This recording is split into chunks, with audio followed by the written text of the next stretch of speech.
Good evening, everyone, and welcome to our regular council meeting for August 23rd, 2021.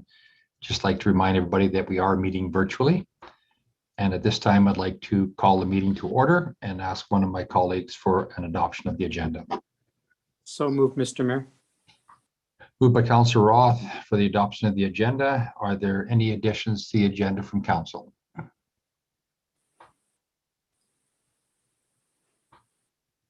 Councillor McKenzie?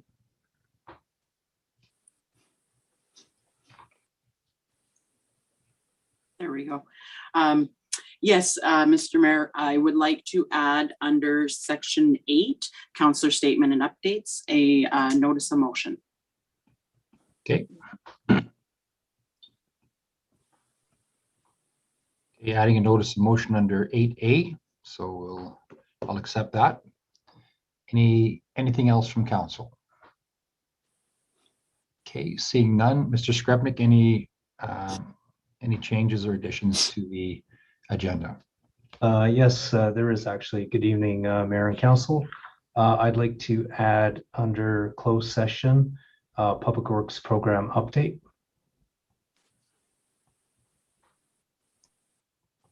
Okay, I'll put that under 13A, under closed session.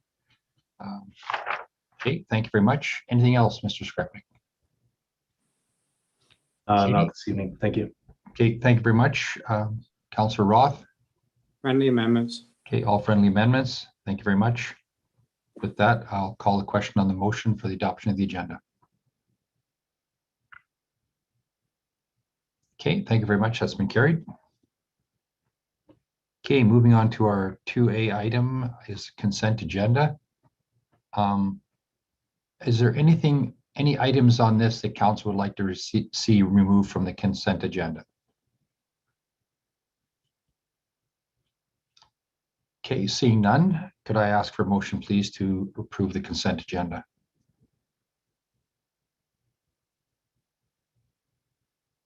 Councillor Acker? Thank you, Mr. Mayor. I'll move that the recommendations contained in the following reports be approved. Item 3A, the July 19th, 2021 regular council meeting minutes, July 29th, 2021 special council meeting minutes, and the August 16th, 2021 committee of the whole meeting minutes. Item 10B, C-1173-21, land use bylaw amendment, election signs, first reading. And item 12A, various board and committee meeting minutes. Okay, thank you very much. Any questions or comments in regards to the motion? Seeing none, I'll call the question on the motion. Okay, thank you very much. That's been carried. Okay, for the minutes of 3A, that item was approved on the consent agenda, so we'll move forward with that. Under item number 4, there are no public hearings on the agenda. And under item number 5, council presentations, there are no presentations on the agenda for that. Item number 6, delegations. We don't have any delegations here this evening. And we're going to go to our public question and answer period. Just want to ask the clerk if anybody has been registered to speak. Thank you, Mr. Mayor. We have not received any registrations this evening. Okay, thank you very much. With that, we will move forward to councillor statements and updates under item number 8. And under 8A, I had a request by Councillor McKenzie for a notice of motion. Councillor McKenzie, go ahead. Yes, thank you, Mr. Mayor. I just would like to give notice of the following motion, that councillors be required to verbally report on the activities of the committees that they are members of at the council meeting following a committee meeting. Okay, thank you very much. That is a notice of motion, so there will be no debate on that. Thank you very much for the notice. Okay, we're going to move forward under administrative updates, and there are no delegations for administrative updates on the agenda. So we're going to head right straight into our bylaws. 10A under 10A is the Subdivision and Development Appeal Board bylaw. So could I get a motion, please, for third reading? Councillor McKenzie. Yes, thank you, Mr. Mayor.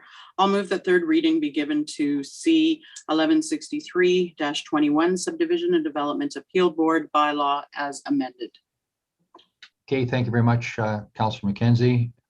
Mrs. O'Meara, we have going to see you to introduce this item. Go ahead. Thank you very much, Mr. Mayor. Before you is a proposed subdivision and development appeal board bylaw.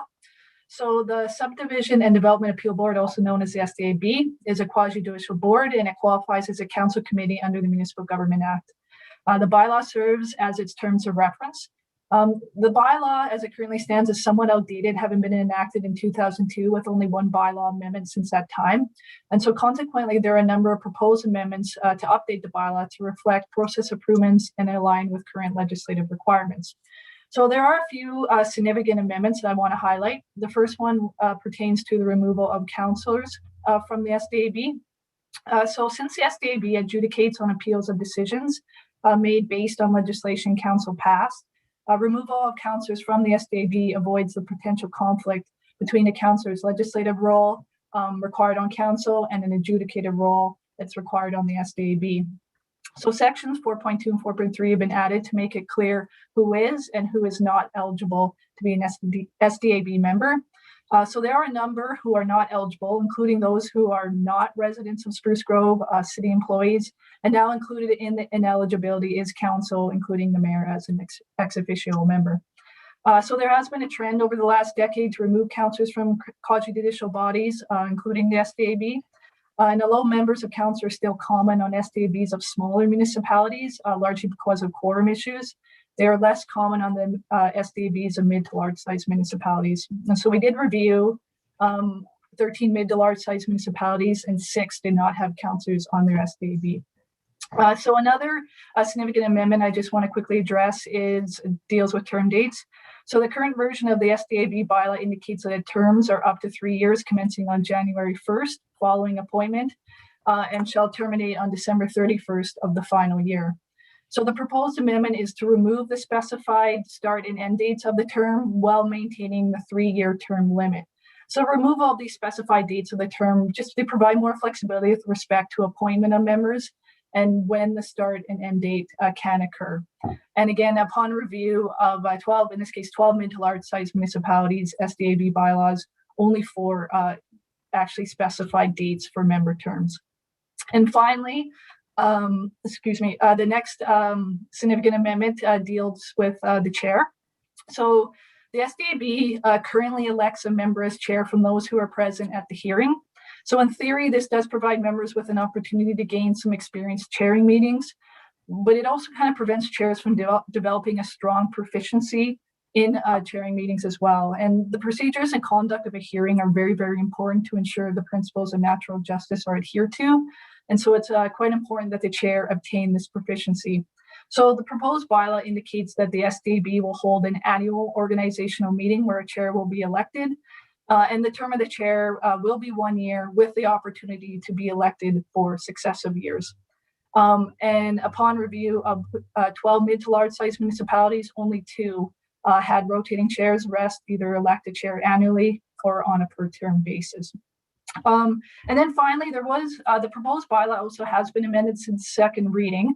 So further to council's feedback at the July 19th council meeting, the subsection under section 4.3 indicated that a person who is not a resident of Spruce Grove cannot be a member. And that's essentially redundant since we had already indicated in section 4.2 that all members shall be residents of Spruce Grove. So that section was removed to address that redundancy.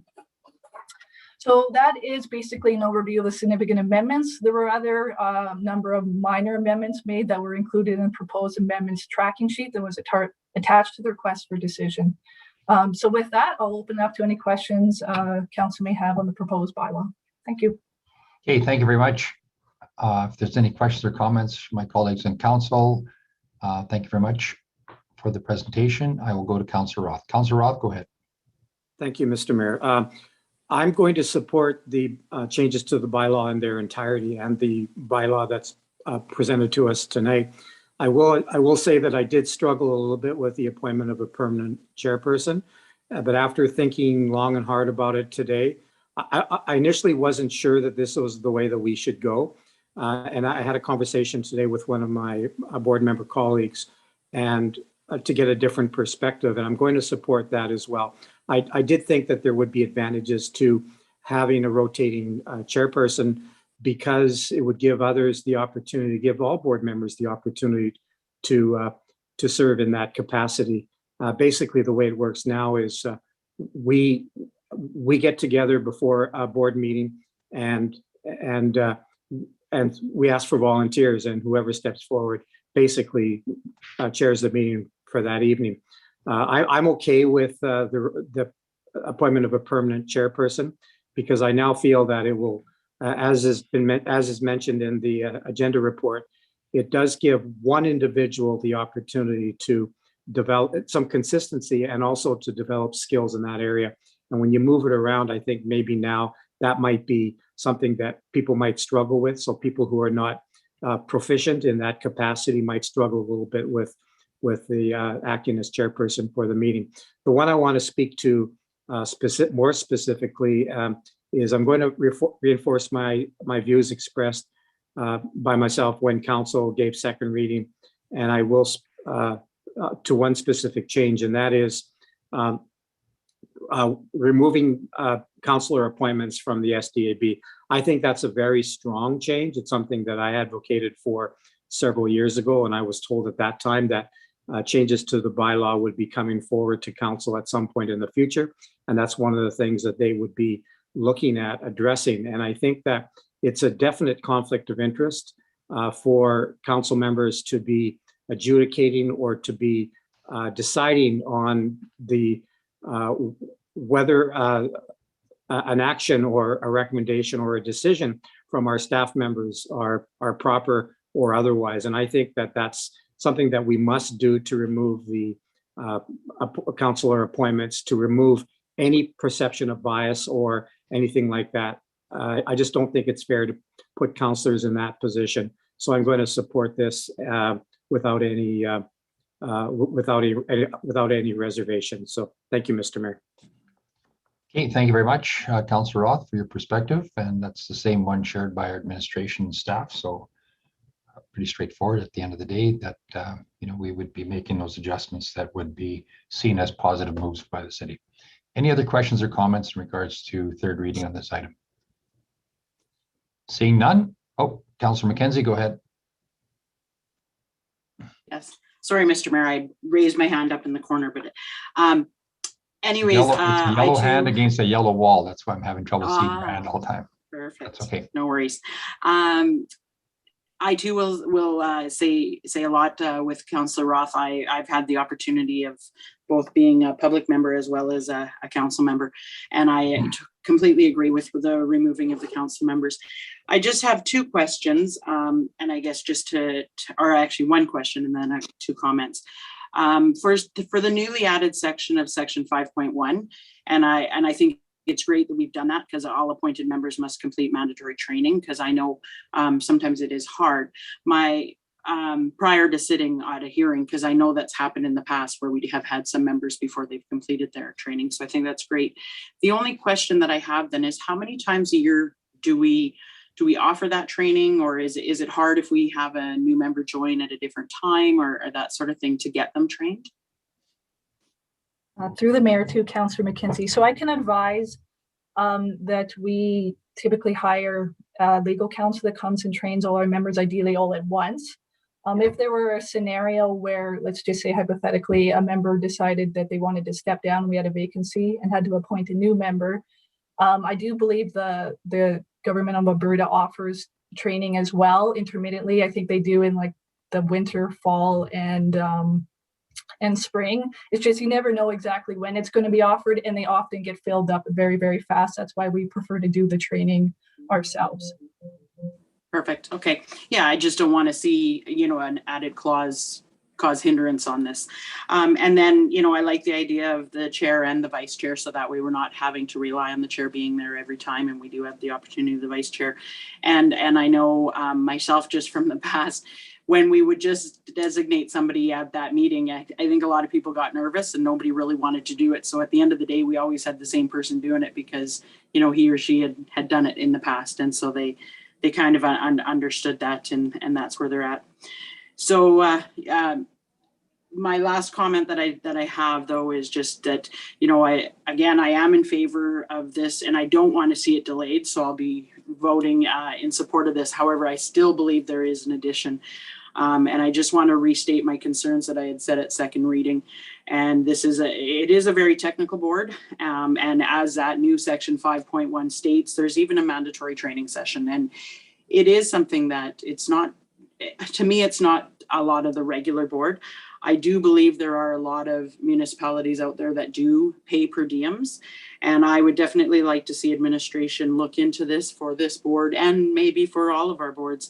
And I believe it was stated that we are doing a review. And so hopefully that's sooner than later, because I really do believe that the SDAB is definitely a board that we should be having a per diem for them. So yeah, I appreciate that. And, you know, if even coming to council when we're looking at that, making sure and seeing if other municipalities are paying and making sure we're on board with what other people are doing. So anyways, thank you for your work on this. So I appreciate it. And I am in fully support of taking the councillors off. Okay, thank you very much, Councillor McKenzie, for that. Any other questions or comments? Okay, seeing none, I'll call the question on the motion for third reading. Okay, thank you very much. That's been carried. Moving forward into bylaw item 10B, that was approved on the consent agenda, so we're going to move forward with that. And we are going to head into our business items under 11A, under the tax recovery public auction reserve bids terms and conditions. Could I get a motion, please, on this one? Councillor Oldham. Mr. Mayor, I'll move that the reserve bids for the 2021 tax recovery public auction be approved as presented. Okay, thank you very much, Ms. Christie. You're the presenter on this one. And we have a item before us that you're going to walk us through. Go ahead. Yes, good evening, Mr. Mayor and Council. I just wanted to note, actually, there's two motions on this. I believe you just spoke to one of them. Okay, are we going to I think to the clerk, do we normally just do this work on the one motion first and then we'll handle the next one, or do we need them both together? Yes, thank you, Mr. Mayor. So I believe if they're in two separate boxes, they're two separate motions. So we'll adjust the first motion first, if that's all right with Ms. Christie. Otherwise, we can do a motion to amend and add. Okay. Okay, no, that's fine by me. Thank you.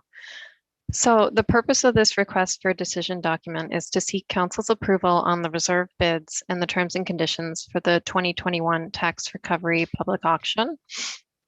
So the MGA requires that a tax arrears listing be prepared annually by March 31st that shows the parcels of land on which there are tax arrears for more than 1 year. This means that any parcel of land shown on the 2020 tax arrears listing, which remained in arrears on March 31st, 2021, must be offered up for sale at a public auction between April 1st, 2021 and March 31st, 2022.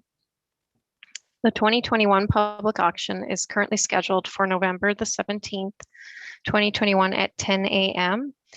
As of right now, the location is not determined. We haven't determined whether this will be an in-person or an online kind of virtual auction at this point in time.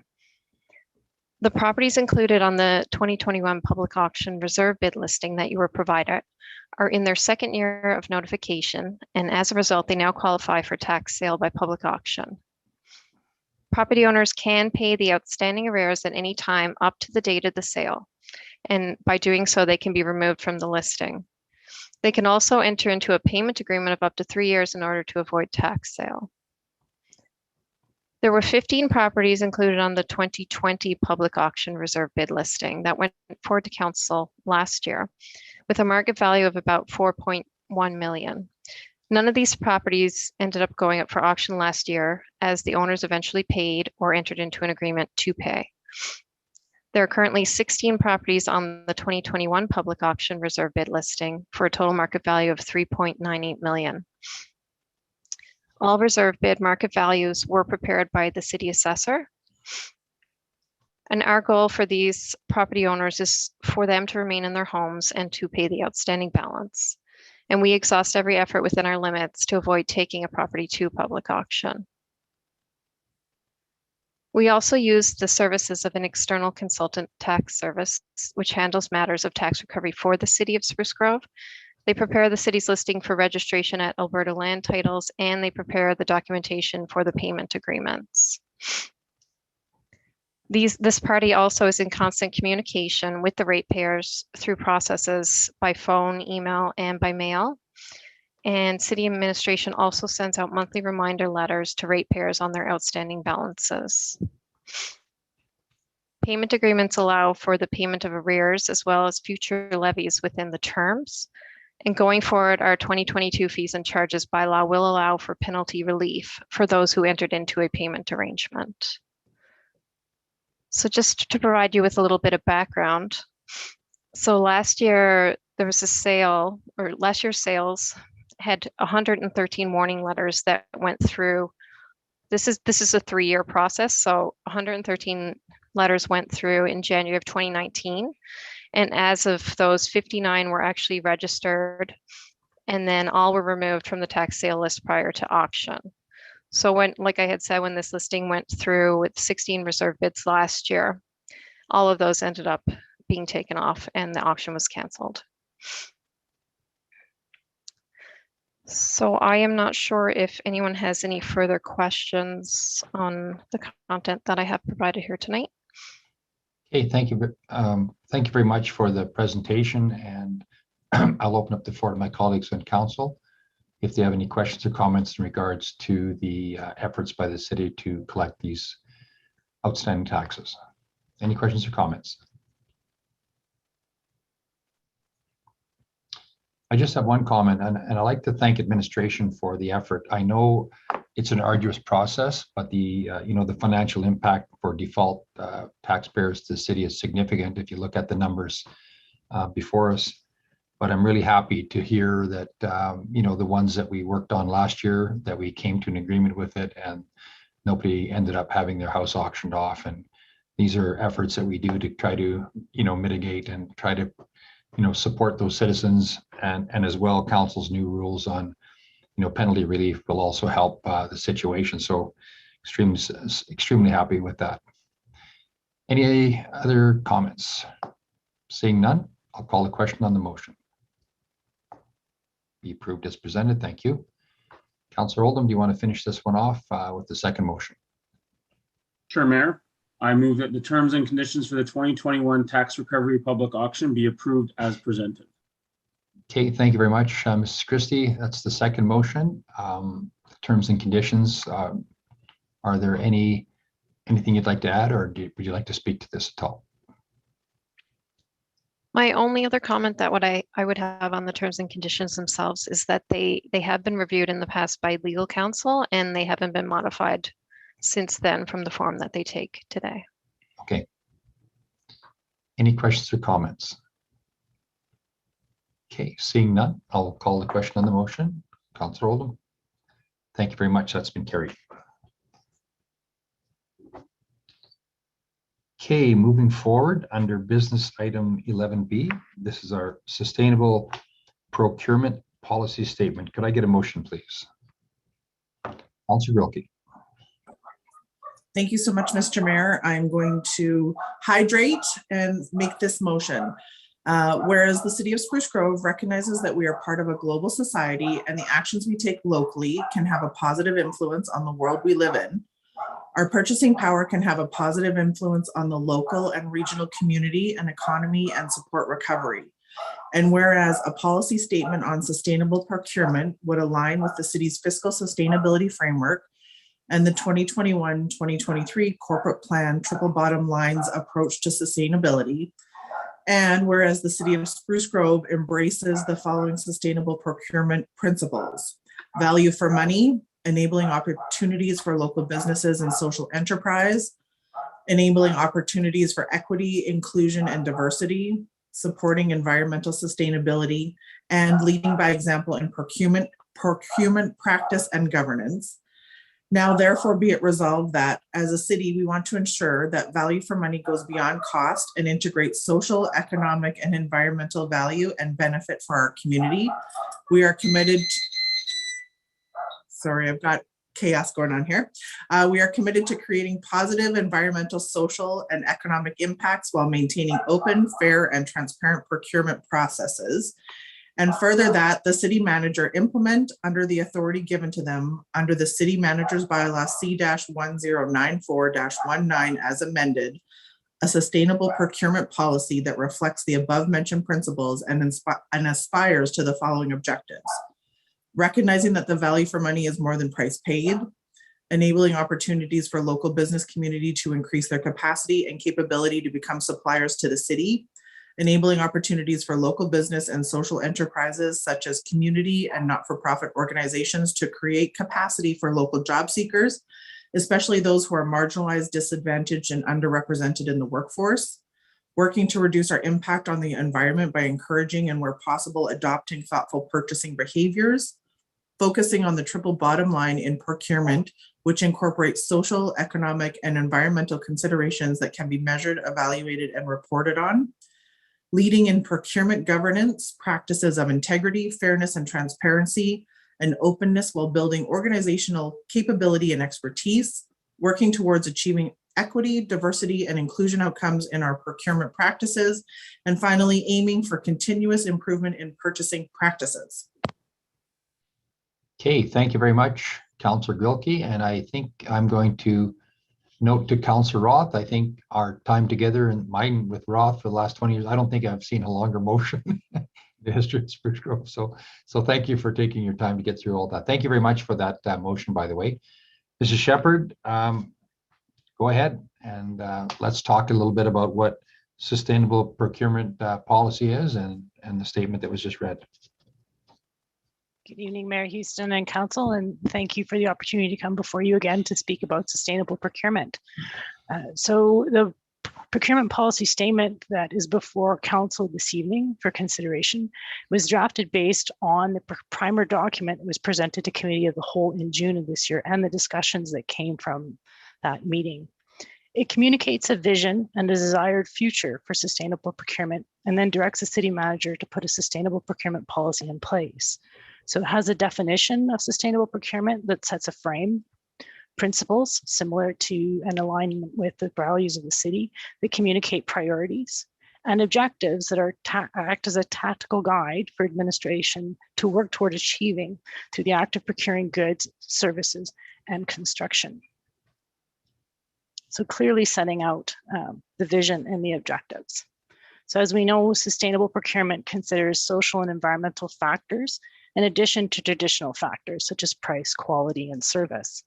It enables the city, through the purchase of goods, services, and construction, to work to positively influence the social benefit and economic prosperity of the community while supporting sound environmental practices. Also recognizing the importance of supporting the city's local economy, the policy statement does create opportunities to work with local businesses while balancing the requirements of trade legislation for open and fair competition across the province and across the country. The policy statement is aspirational, and as Spruce Grove matures as a mid-sized city, it means looking to mature our policy and processes that guide how we deliver services and clearly communicating what values are behind them. The implementation will obviously involve incremental steps that take us toward the stated objectives.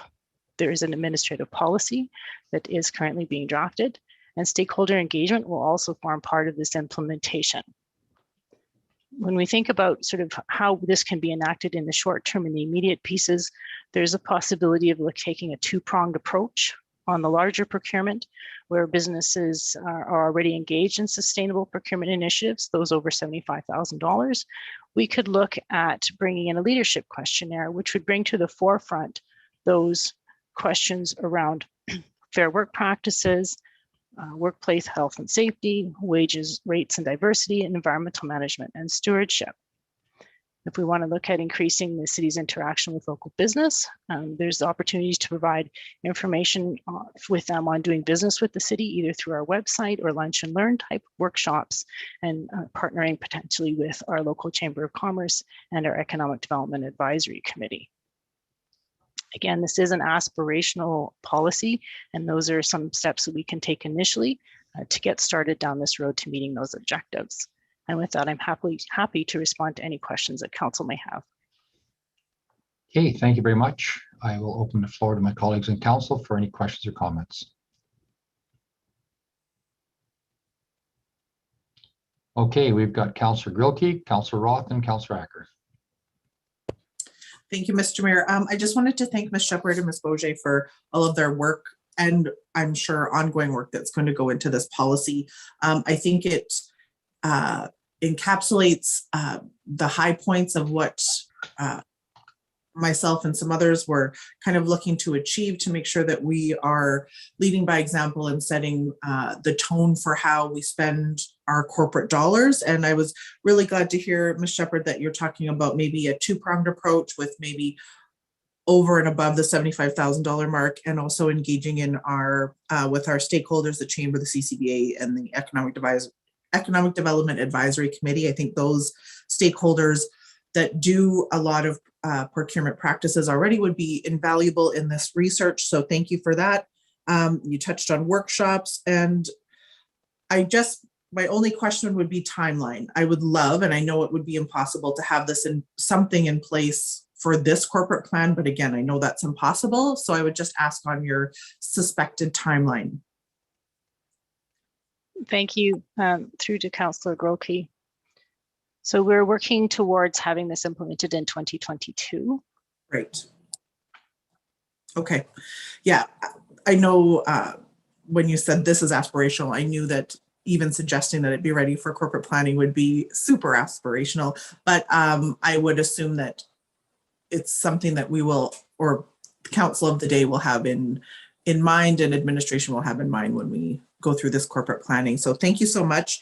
I'll end with that. I look forward to my other colleagues' questions, and maybe it will spark something, but thank you so much for this work. I'm so excited. Okay, thank you very much, Councillor Grilke, and as well for the introduction. Councillor Roth and then Councillor Acker. Thank you, Mr. Mayor. I don't have any questions. We got into this in some detail in a previous meeting, but I do have a comment. And obviously, when we're choosing companies to purchase products and services, pricing is a major issue. We have to be aware of that we're spending taxpayer dollars, and we have to make sure that we're doing that properly and we're seeking out the best value. But there's more than that. And I just want to read one of the bullet points, and that is the fourth from the bottom, where it says we're focusing on the triple bottom line in procurement, which incorporates social, economic, and environmental considerations that can be measured, evaluated, and reported on. And for me, the key aspect of that is environmental. Not that the others are not important, but the environment is something that's getting more attention, and it will continue to get more attention. We want to leave a clean earth for those who follow us on this planet. And so I guess from that point of view, I think that obviously, and I'll just restate my statement that I made at the beginning of this, and that cost is important, but there's more to it than cost. So I think all of these considerations need to be given serious consideration when we make our purchasing decisions. So from that point of view, I think this is something that we need to do. I think it's worthwhile. I think it's important. Thank you. Okay, thank you very much, Councillor Roth. Councillor Acker. Thank you, Mr. Mayor, and thank you for the report. It's a really strong policy statement that I fully support. I think it's important to move this direction. But adding on to Councillor Roth's statement, cost and pricing is important. So I wonder, beyond the policy statement, when we get this into a process, is there going to be some type of reporting back to council, back to the public, on the successes, the metrics of what value above and beyond costs are we seeing from this procurement policy, and be able to celebrate any, advances towards environment or any of the other pillars? Is that planned as we move through this beyond the policy statement? Shepherd. Thank you, Mayor Houston, through to Councillor Acker. Absolutely. And some examples were provided in the RFD of social, economic, environmental types of benefits from other municipalities who've done such work. This will be built into part of the quarterly reporting that council sees, as well as our performance measurement framework as that builds out and as we mature. At this point, obviously, there isn't anything formal, but that's something that we will be working toward.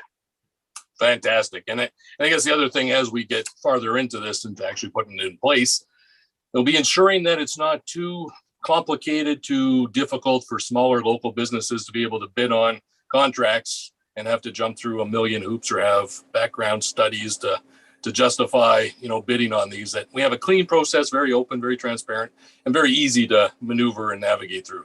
So I'm sure that will come through further discussions, but I'm very happy to support this. And I think this is the right direction to go. So thank you. Okay, thank you very much, Councillor Acker. Mr. Shepherd, in regards to Councillor Acker's question, where we want to be sure to allow local contractors and such to bid on things, we do have a pre-qualification requirement that still has to be pretty strictly adhered to when we're looking to to award contracts and work, for the city of Spruce Grove. So those, just a question, those are key factors in taking into account for those that qualify to even bid on these. Is that not correct? Thank you, Mayor Houston. Absolutely, there will be parameters around that. The key is to make sure that they're clear and understandable and achievable. Okay, great. Thank you for that. Any other questions or comments? Councillor McKenzie. Yes, thank you, Mr. Mayor. Through you to administration, I also want to say I'm in full support of this, and I think this is fantastic that this is that things are changing such that we have the ability to do this. I commend administration, because I think you've done a lot of work here, but a lot of work is still to come. And Councillor Roth, I believe, commented on, and it was my one that I am concerned about is when we look at the social, economic, and the environmental considerations that can be measured, evaluated, and reported on. I just, it's going to be interesting to see how we can move forward and get that done. I guess my only question is, and maybe you don't have the answer as of right now, but does this mean that for these type of procurement of jobs, it will be similar to, the tenders or the selection of, some of our design type projects where you'll have an evaluation committee and you'll be weighting the certain different items and so that thus it's not based on 100% cost? Is that kind of the thought of how you will then be selecting these? Thank you, Mayor Houston, through to Councillor McKenzie. This will be integrated into our current procurement process with things like leadership questionnaires, and we will guide folks who do procurement through the process with percentages based on sort of what the parameters are. And so those will be factored in. And I see Mr. Skrepnik also would like to comment. Okay. Yeah, thank you, Mr. Mayor, through you to Councillor McKenzie.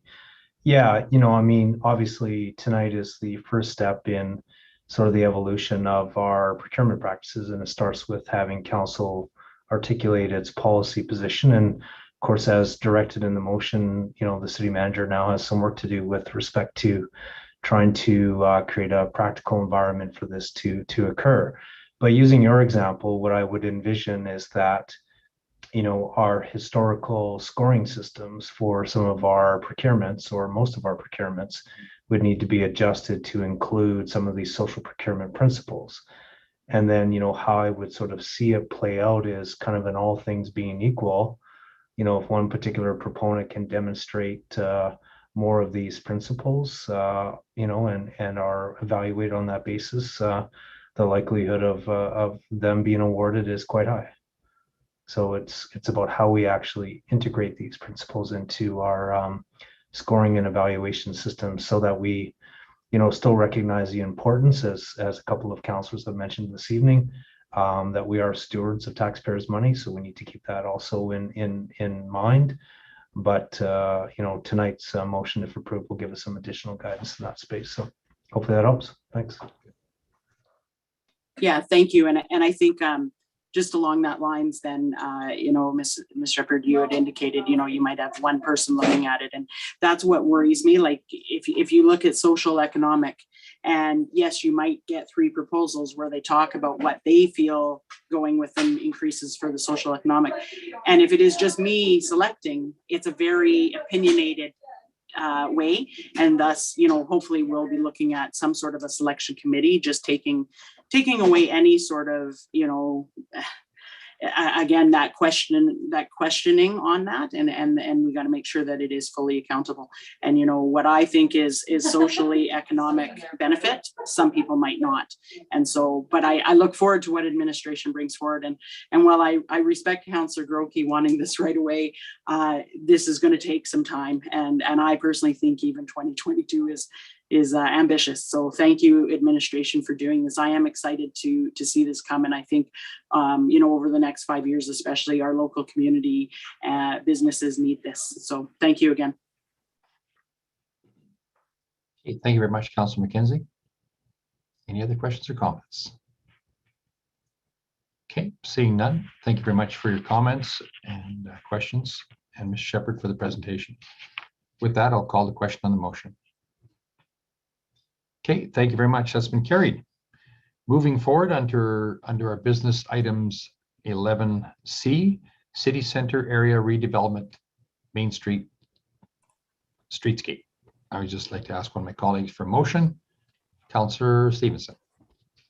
Thank you, Mr. Mayor. I'll move that option 1 be approved as the preferred Main Street streetscape for detailed design and construction in the City Center Area Redevelopment Project. Okay, thank you very much, Councillor Stevenson.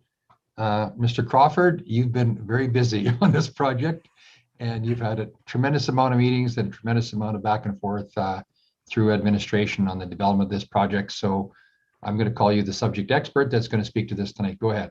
Thank you, Mr. Mayor and Council. Good evening. Certainly has been a lot of work, but we are starting to get to a point where some good decisions have already been made. We're implementing some of those currently, and we've got another one tonight.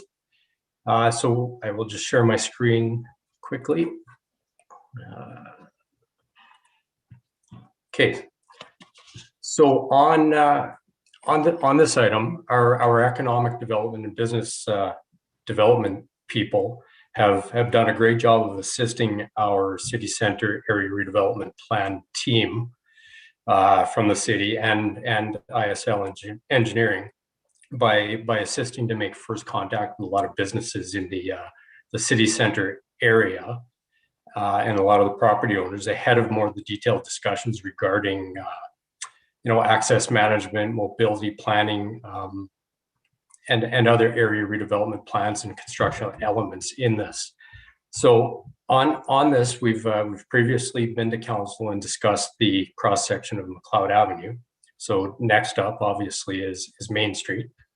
It's integral in the design. Now, as we move forward, we'll be getting to a point where I believe by the end of September, we should be able to start seeing some draft sets of design drawings for the two. So now it's time to really tie a decision of what this section of Main Street is going to look like, so that can be tied in with McLeod Avenue. So what you're seeing here is option 1. This one basically shows us. It gives us angle parking on both sides of the street with 1.5 meter pedestrian access and trees along each side. And at these bulb outs at, I guess on the right side of the screen at Church Road, and then back to the other end of the street at McLeod Avenue, some significant plantings and landscaping in those areas. So I'll just go down to my next. That's just a hand sketch of what that would look like. Now, this option 1 is the one that after a meeting on August 4th, where this same presentation was shared with the City Center Business Association, they responded on August 10th with a formal letter back to administration supporting this option number 1. that is what is being supported by that group. So we'll go to option 2 real quickly here. This one shows us angle parking on the west side, which is at the top, and then parallel parking on the east side of the street. It gives a wider sort of a public realm type of thing. So the idea of this design of this one would have been to give a wider sort of walkway with a green space feel that would tie in sort of Columbus Park, which is just south of here, to the area to the north, going up Main Street towards the treat area, the forest. So this one would give a much wider public realm type of thing, 5.5 meters with trees on the east side, but basically maintain status quo, just a 3-meter sidewalk with some trees and some grates on the west side. Then I guess this is the sort of hand sketch of what that could look like. Then option 3 gives us angle parking again on the west side, parallel parking on the east side, similar bulb outs at the intersections for some landscaping. It gives us that it really gives us, basically, if you would draw a line straight down the middle of the road, you've got the same 4.25 meter sidewalk on the west side that you would have on the east side.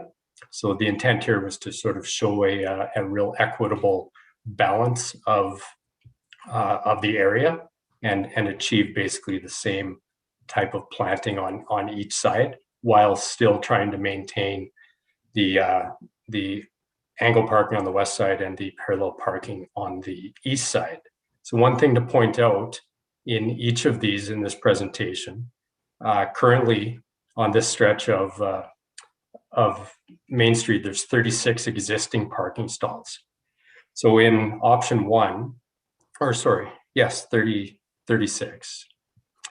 In option 1, with the potential closure of 2 accesses, one being right in this location, the other one just a little bit north of that, through some of the mobility planning discussions with some of the property owners there is some support for us to close those accesses and provide access to their businesses or to their properties and their parking areas by way of the alleys through the area. Gives an opportunity to actually gain some parking stalls in this instance to 42 stalls from the 36. So the other ones, we actually lose some parking. I guess it's subjective as to whether one would consider 4 stalls negligible. I know there's a big demand for parking, and we certainly, as we're going through this whole process with ISL and with all the business owners and the CCBA, we've definitely understood that parking is very important. So that is pretty much what we're looking at. So again, option 1 is the one that the City Centre Business Association formally supported in a letter to administration after the August 4th presentation to them. So if there are any questions, I would be happy to take them right now. Okay, thank you very much for the presentation, and I'll see if anybody on council has any questions or comments. Councillor Stevenson and Councillor McKenzie. Great, thank you, Mr. Mayor.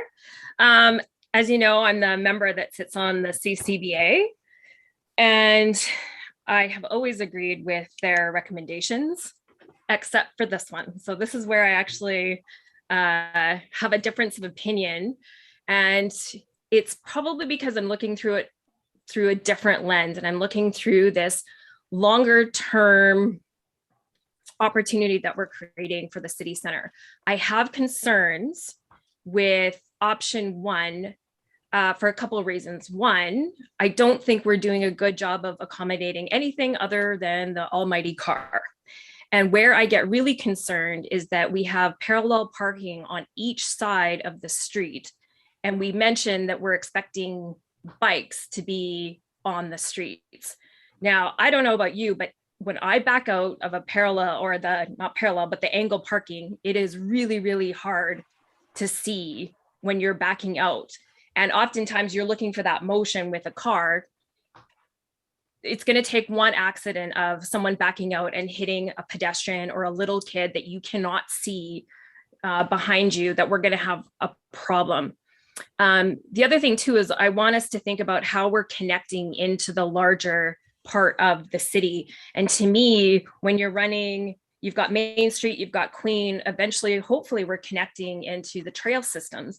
And this is a really great way to connect that multimodal way for people to get there, whether it's by scooter, by bike, not just the car. And so these are going to be high traffic areas, hopefully, if we are connecting all the trails and having a bike. I would rather see us at least put one side parallel parking and one side angle and have that larger width of sidewalk that we can create either a bike lane or more pedestrian and encourage bikes to be safely on that side versus down the middle of the road. Now, I understand parking is always a concern, but we also have to think that's the current state. What's future state going to look like?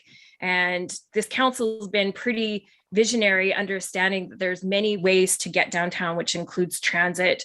We are trying to include other ways to get down there, to walk, to ride a bike, to take away the safety and the future options of how we get people downtown for 10 additional parking spots, to me, isn't the right call at this time.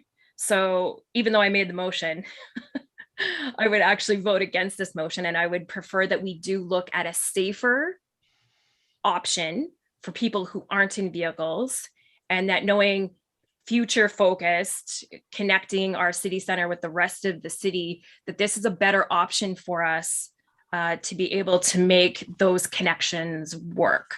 So I guess I'll leave my comments for there, but I would prefer myself, based on what we've been hearing outside of the city center and some of the comments that we've had here, I would prefer maybe we look at a different option for this. So those are my comments for now. Thank you. Okay, Councillor Stevens, just to clarify, you have three options before you. Are you suggesting the option 2? Yes, I would go with option 2. Yes. Okay, thank you very much. Councillor McKenzie. Yes, thank you, Mr. Mayor, and through you to administration. I will agree with Councillor Stevenson on that. And but before we even get into it, I actually have a few questions, and I'm hoping that I have the right drawings today. Want to confirm, because I have read through, and I apologize if I've missed it. The actual drawing that you're showing us is Main Street between, is it between Church and McLeod or between First and McLeod?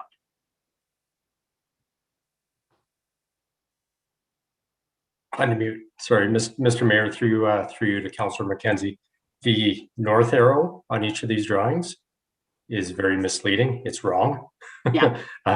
Very much. We're looking at, I mean, if we're looking at it to the right of your screen is Church Road. Okay. Would be Church Road. To the left of the page is McLeod Avenue. So this is the stretch between. Okay, so this is the stretch between Church and McLeod. Exactly. So yes. what about the stretch between McLeod and First Avenue? That Would we be will, doing a similar scape then? It would remain virtually as is, but planted with landscaping. Yes. Yes.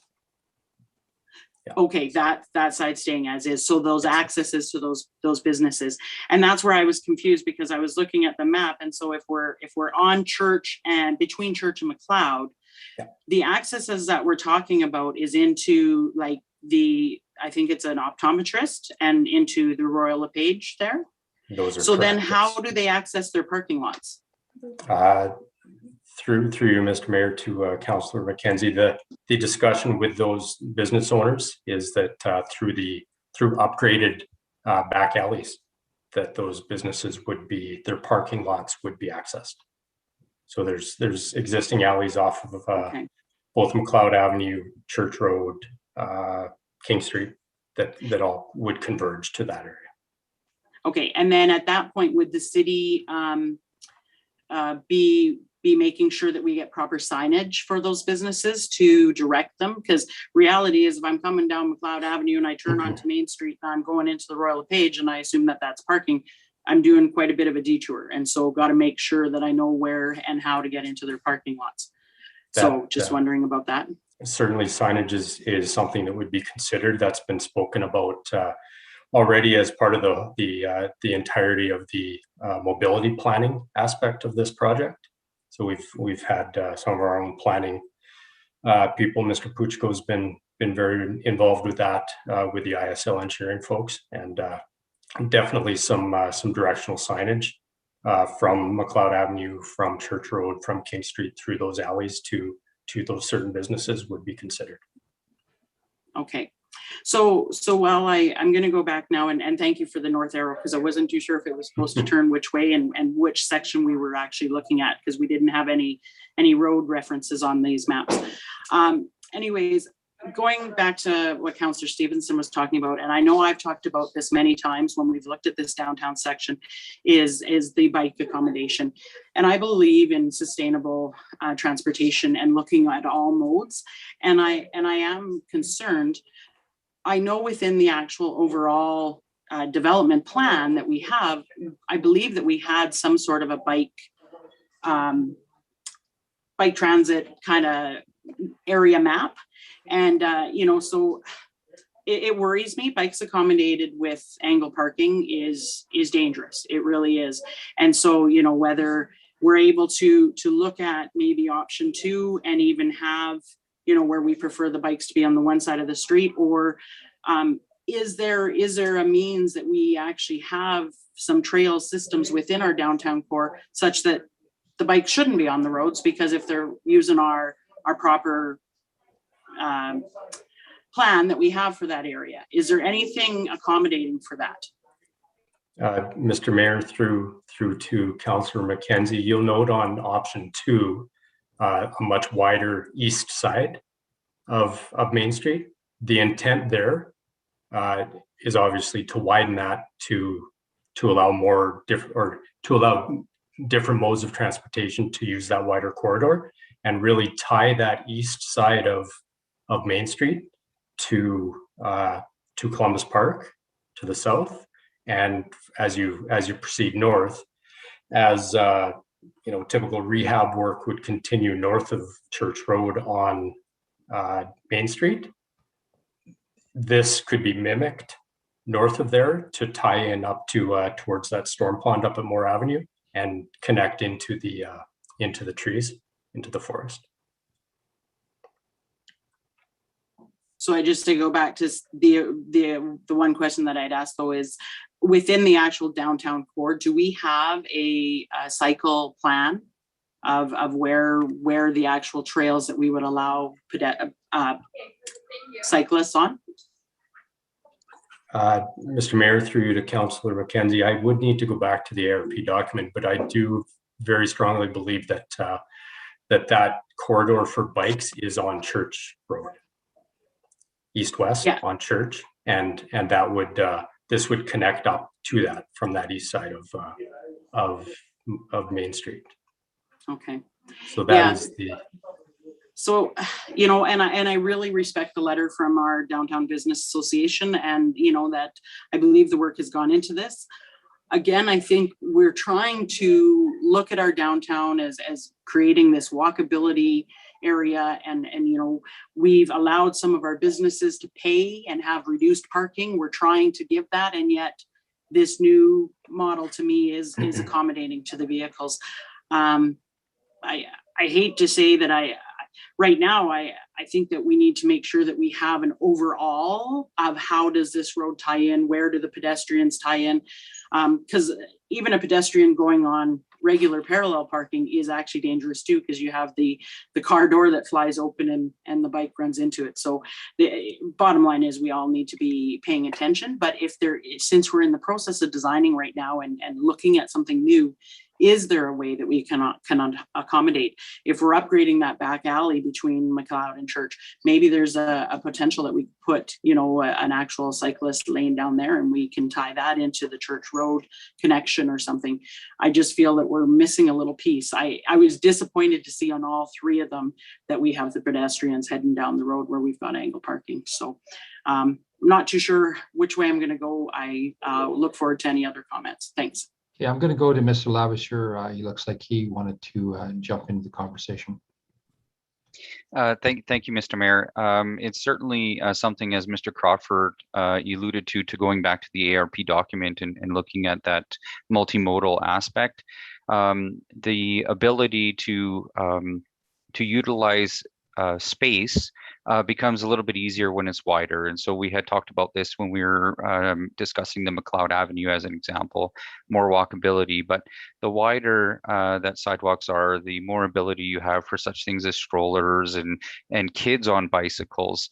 You wouldn't really want to put bikes on those sidewalks necessarily. And so as you kind of look at the bicycle and the movement of people on bikes, as a mode of transportation itself, then there has to be an overall view within the road structure typically, and how do you separate the moving cars from the parked cars from the cyclists becomes the issue to discuss. And I did just want to flag that, our I think it was 2012 Transportation Master Plan, we are looking at updating that as well as part of the Municipal Development Plan update.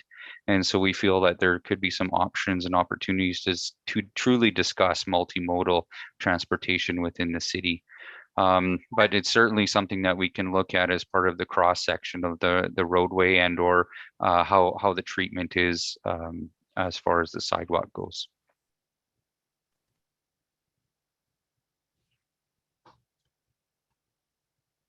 Okay, thank you, Mr. Skrepnik. Did you want to add anything to this, to that? Thank you, Mr. Mayor. I think Mr. Lavaseur sort of said it best, but, I think it goes without saying that, space is a constraint and there's multiple factors competing for, the precious bit of roadway that we have. And, with respect to something like McLeod Avenue, in order for us to accommodate the median, we had to forego many things. So, I suspect that when we think of bicycle traffic coming down McLeod, they are going to have to share the road with vehicles, and that's not uncommon. It's certainly, an attribute that needs to be done safely. But I think it's just important that there's only so much that can be done within our roadways, and we're certainly seeking to get direction from council on what's most important. Okay. Thank you.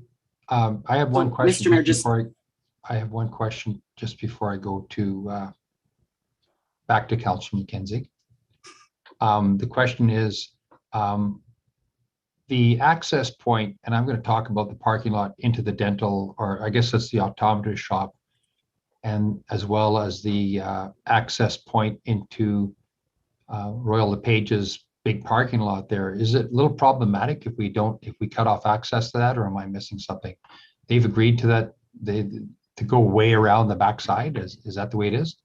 Yeah, Mr. Mayor, thank you for the question. Through discussions that our economic development folks have been involved in with the landowners and sort of the mobility planning people from ISL Engineering, so far to this point, they are very receptive to having that happen.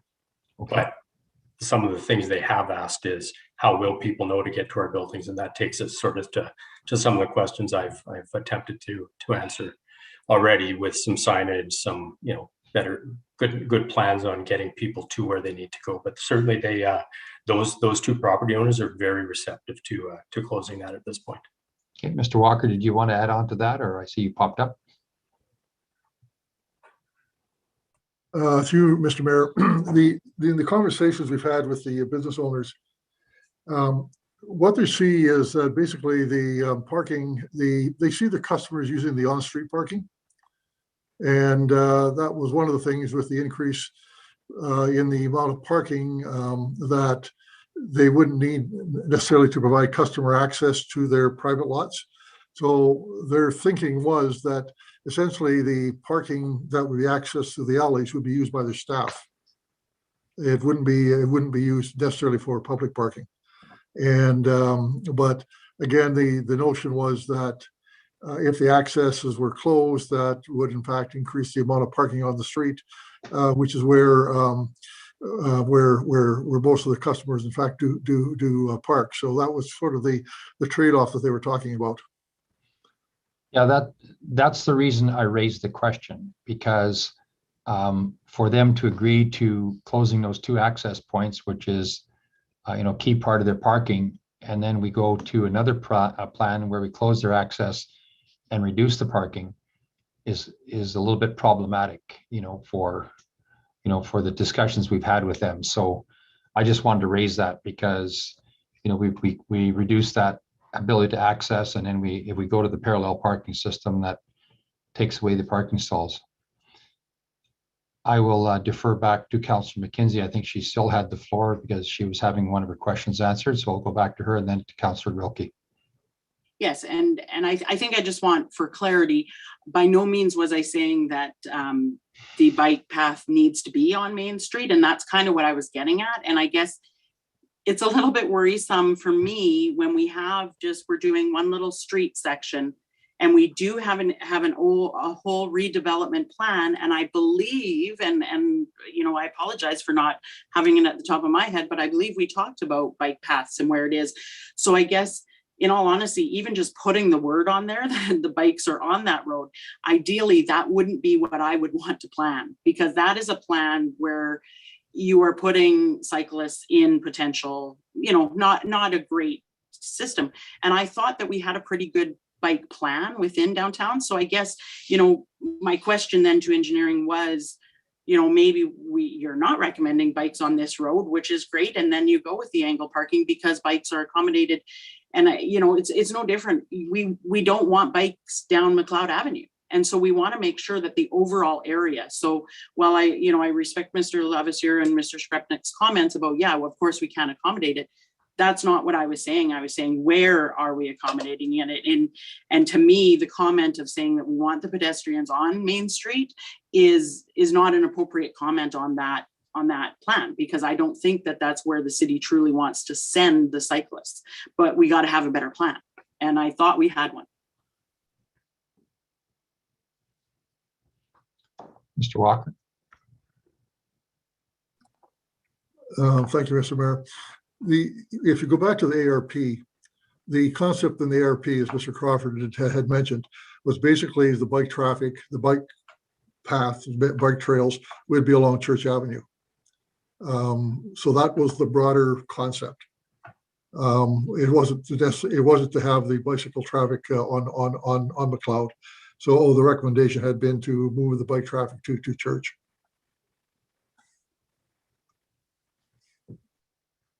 Okay. What I find interesting when we talk about bike traffic to Church, because it's one of my pet peeves, because when you get to Church Street, we don't even have a trail or a walkway or a sidewalk on that side of the road to get to Jesperson. Like, it's just a total disconnection. So I think from a planning perspective, it's really difficult for us to sit here and look at a little one-off like this and determine how the overall picture is going to work. We recognize, that we need this. We've had a review for downtown parking. And at first blush, I did like this green space here, but I'm not really sure how it connects to everything else, because it's just a one-off. And, and then to go back to the business owners that own those properties to say to them, oh, by the way, the parking that we kind of had promised you is now going to, be less than, less than you anticipated. And it's created, a little bit of a further problem. I guess to help council through this, to make a decision, how does the overall plan tie into everything else? Because we don't really have a big picture here where we're looking at 3 or 4 streets. All we're looking at is one street. And quite frankly, that green line doesn't really connect to anything. You know, I don't think it extends across the street to, you know, north of McLeod Avenue. And I know for a fact it doesn't extend south of that. So we just have this little wide space in here that we talk about, but at the end of the day, it's tough to get behind that one as well because of the parking restrictions. Mr. Mayor, can I just point of clarification? So just south of the left side of the page is the intersection of McLeod and Main.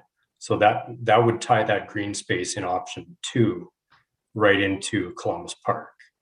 Okay. And then my comment previously at the other end of the page is that moving forward north of Church Road on Main Street up towards Moore Avenue at the north end, this type of situation with a wider or whichever option is preferred, that could be mimicked, could be continued to the north as we continue on in that north part and the other areas of the downtown area where we're going to be doing water main and sanitary sewer work, and then following that the next year with lots of surface work. And a lot of this is still being played out and still being worked on through a lot of the mobility planning and that type of work through the ARP process. Okay, I understand what you're saying, that it could be continued on, you know, northward for sure. So you're saying that green, the green space would tie in exactly across the street, or would it be somewhat objectively? Yeah, I think there would be good opportunities to tie that in well. If you look at Main Street on the north side of Church, and then as you move even further, where Main Street is north of Jesperson, it's incredibly wide. Yeah, I know. Very, very wide street right now. So lots of good opportunities there to continue that walkability type of corridor as you move up that way. Okay, Mr. Lavisher, and then Councillor Grilke. Thank you, Mr. Mayor. Thank you for the discussion. It provided some opportunity to go back to the area redevelopment plan to have a look.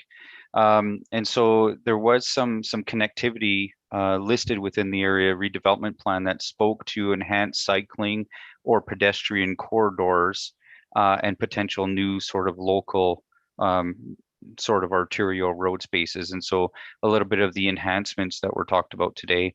So realistically, the connection that Mr. Crawford was talking about along Main Street does list Main Street as a potential enhanced cycling pedestrian corridor that would tie into the natural area to the north. So it would travel on through past Moore Avenue. The other road, as Mr. Crawford alluded to, is Church Road, and then as well listed Calahoo Road as part of those connections. Smaller pedestrian extensions exist within the remaining areas of the city center.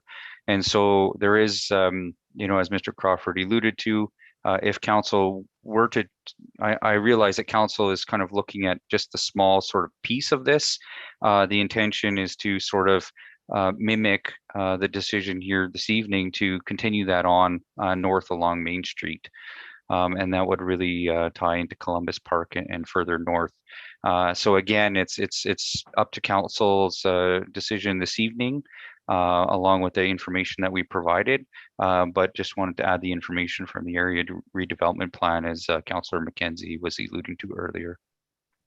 Okay, thank you, Corey, for that. And you make a good point in regards to how that ties into the north, because you know, at the end of the day, if you go past north on Jesperson Avenue as well, it ties into our parks and trail system quite nicely up in that area too. So I'm glad you brought that forward. I guess my only other concern was how that would impact the business owners there that have been kind of promised the ankle parking.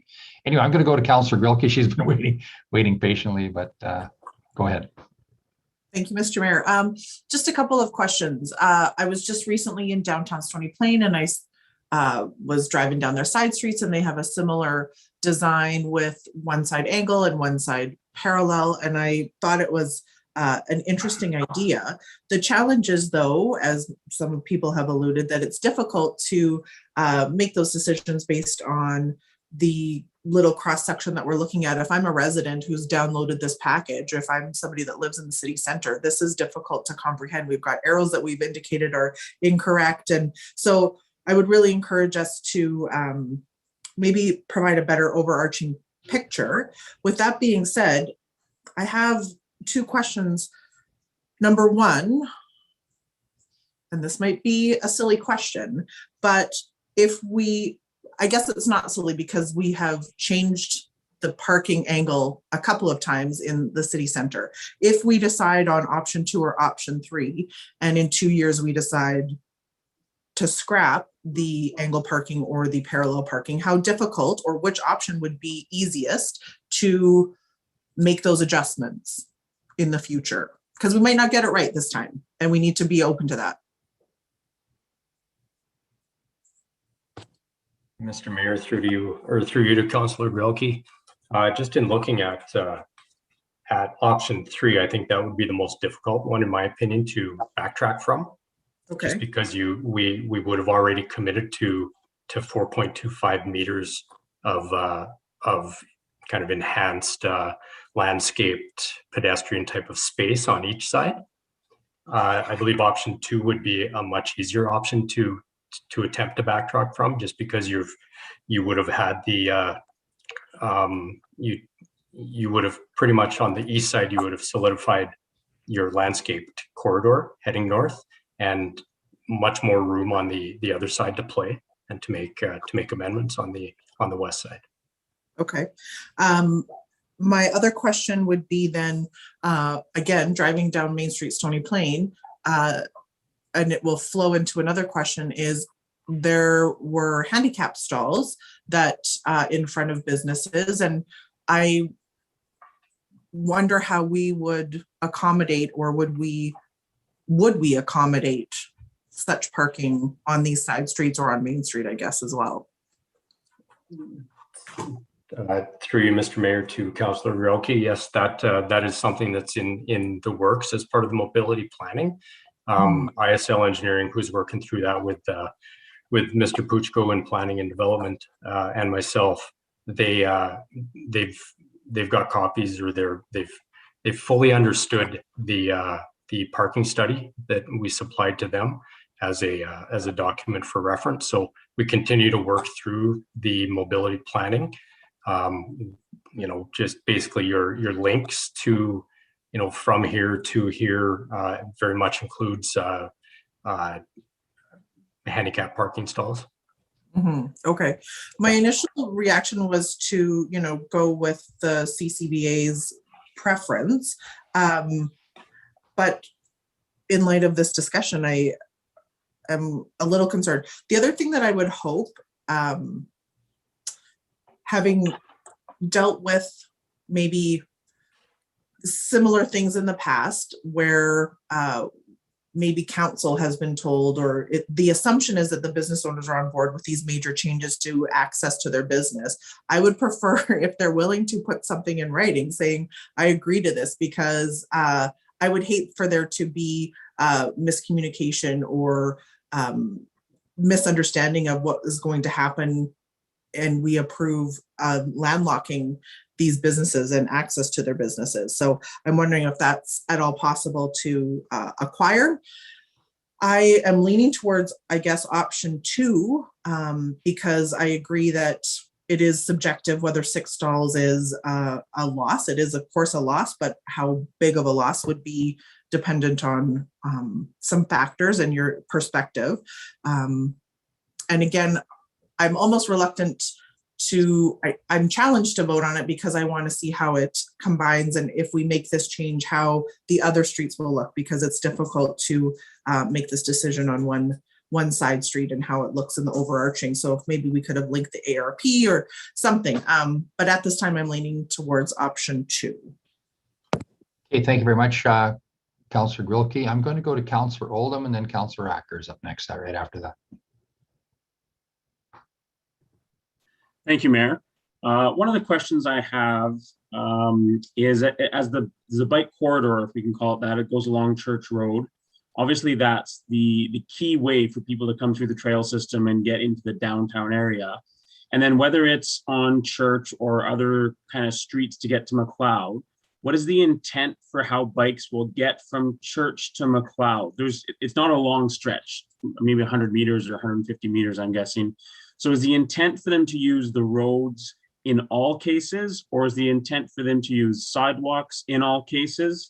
It seems here, obviously, that we're encouraging that the bikes will be accommodated with the on-street vehicles. Is that the case on each side street, or are there kind of going to be designated areas where we encourage people to bike from Church up to McLeod and then further south to First Ave and elsewhere? Okay, through you, Mr. Mayor, to Councillor Oldham, the answers are yes, yes, and yes. As we move through this mobility planning, a lot of that bike corridor and the connectivity to McLeod Avenue to First Avenue is ongoing, and we're working through that still. In this case, yes, the intention is that the more sophisticated bike traffic is to share the road with the vehicles. We all know that some kids on their bikes are probably going to go ripping down the sidewalk and end up sharing it with the people pushing a stroller or a wheelchair or something. But that is certainly the intent. But please do know that through all of this mobility planning, and I probably sound like a broken record saying that word here, but we continue to work through this. And even just an update from our meeting last week was that with Mark Puchko in our planning and development group, he, along with the folks from ISL Engineering, are really getting close to having some good information for us to look at as a group and make some really strong decisions on that. Great, thank you. And I appreciate all the work that you and many others have put in to get us this far. I think option one, in one perspective, is option one provides more parking on the side streets and the angle parking on the side streets where the traffic flow isn't as heavy. We've all pulled out of the angle parking on McLeod Ave and felt that anxiety as you look over your shoulder. And even as I get into my car, I look down the street to see if I can try and do it before any cars come. And so I like the idea of the angle parking on the side streets simply because the flow of traffic is going to be much less. And if we're going to be going to the parallel parking,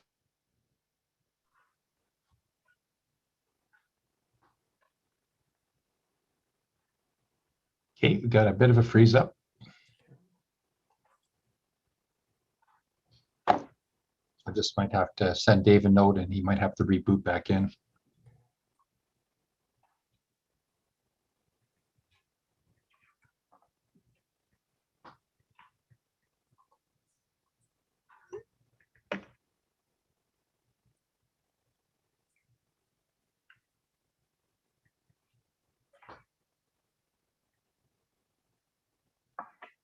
Just sent Dave a note to let him know that he froze up and asked him to rejoin. I see Jeff sent him a note as well.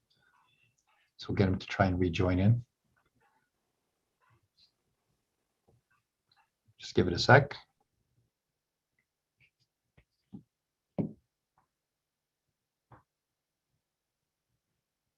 There we go. Okay, I think you left off, Councillor Oldham, by saying you do like the side street. Whoops, I think you froze up again.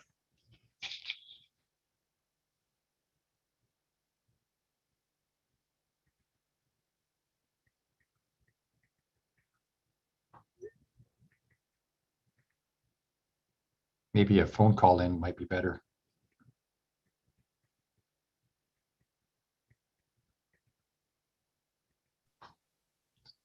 Thank you, Mr. Mayor. I am going to advise that Councillor Oldham call into the meeting. Yeah. If you wanted to give us a couple moments, or I'm not sure if there was anyone else that wanted to speak in the interim.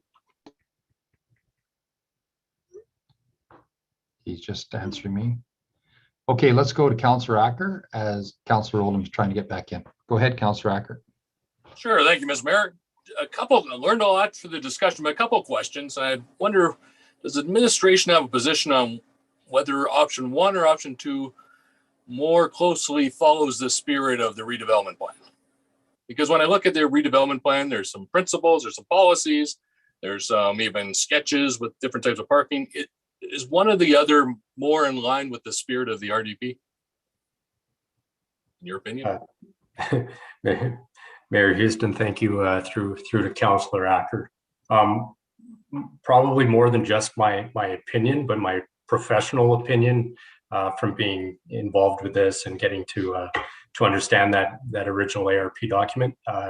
My professional opinion would be that option two more closely aligns with that document, just because it provides that green space corridor down the east side, linking the new Columbus Park, which is we hope it will be a great gathering place for people, to then maybe walk across the street, head north along Main Street up to a future widened Main Street with more of that green space up to our trail system, head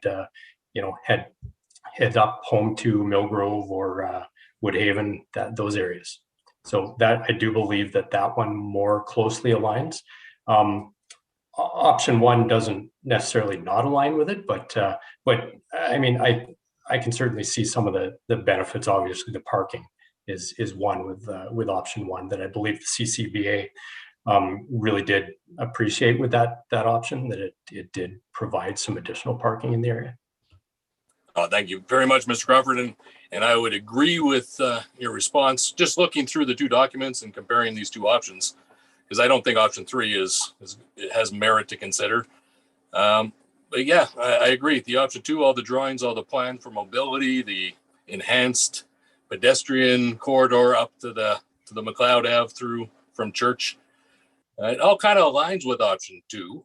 But I also feel that parking could be an issue, and it's something we need to consider and make sure that we're carefully looking at what those options are. But right now, I'm leaning on option two as well. I just think it closely aligns. It talks about the policies of pedestrian safety a little bit better, ties in with kind of the maps that we've already put out in the RDP, and shows that there is that wider 5.5 meter corridor for pedestrians or multimodal access. But although the 3 meters isn't too bad as well on option one, 3 meters with 1.5 sidewalk, 1.5 furnishings, it still will be considered wide compared to what we have there today. But I'm leaning on option two. So yeah, I appreciate your response. Thank you. Okay, Councillor Oldham, we're just connecting to audio.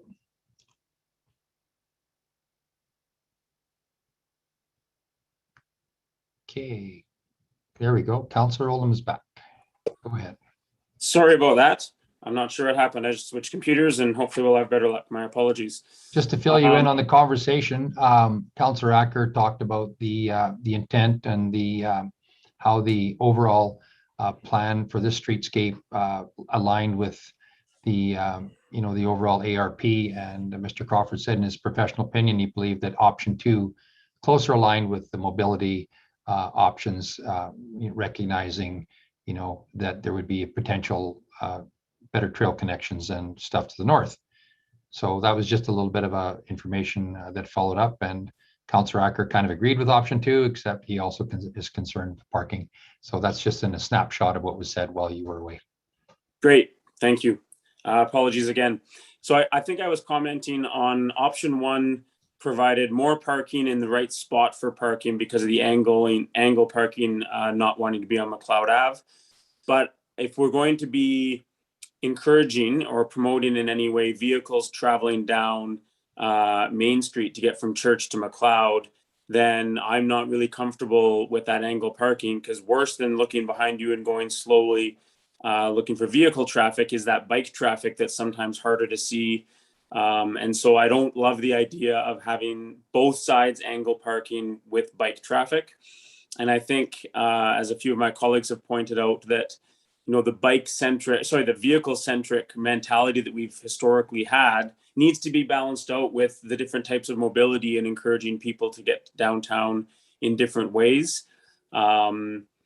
it is slightly challenging to kind of not know the big picture, because I do want to be respectful of that parking.